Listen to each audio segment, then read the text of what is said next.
Je passe à mon avant-dernière question.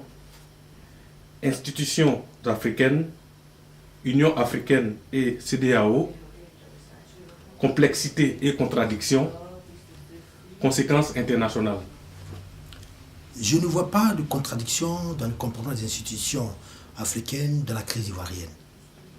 Depuis que cette crise a commencé, la CEDEAO et l'UA ont tous tenu le même langage.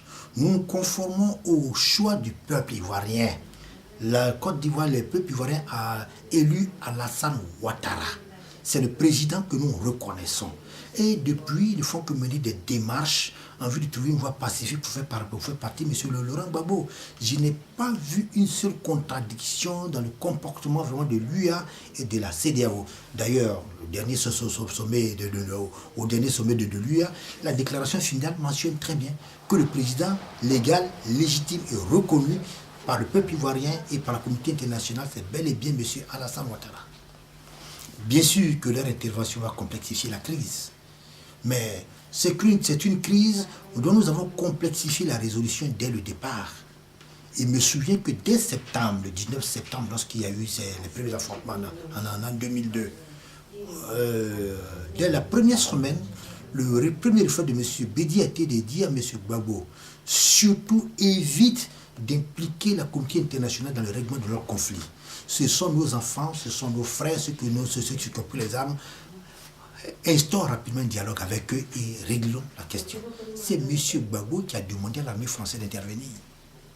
Quand l'armée française arrive, après c'est l'ONU. Et l'ONU aussi. C'est lui qui a fait venir la communauté internationale. La classe politique ivoirienne n'en voulait pas. Vous comprenez? Parlons encore de l'ingérence. Moi, j'étais conseiller spécial de M. Charles Konabani.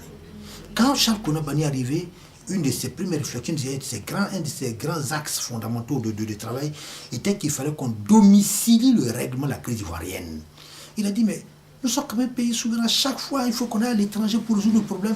Mais alors qu'il faut construire la fondation Félix Houphouët-Boigny pour la paix à Yamoussoukro, pourquoi on n'irait pas à Yamoussoukro pour régler le problème entre nous? Quand M. Gbagbo a vu cela, il a trouvé l'idée ingénieuse, diabolique, de créer son accord de Ouaga. M. Bani n'est plus Premier ministre.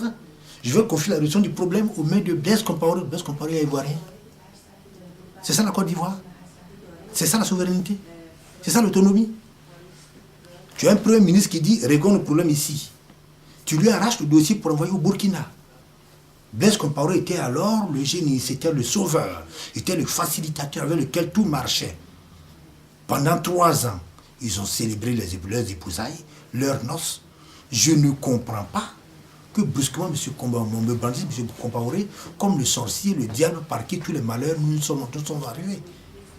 Non, je ne peux pas être d'accord avec ces gens.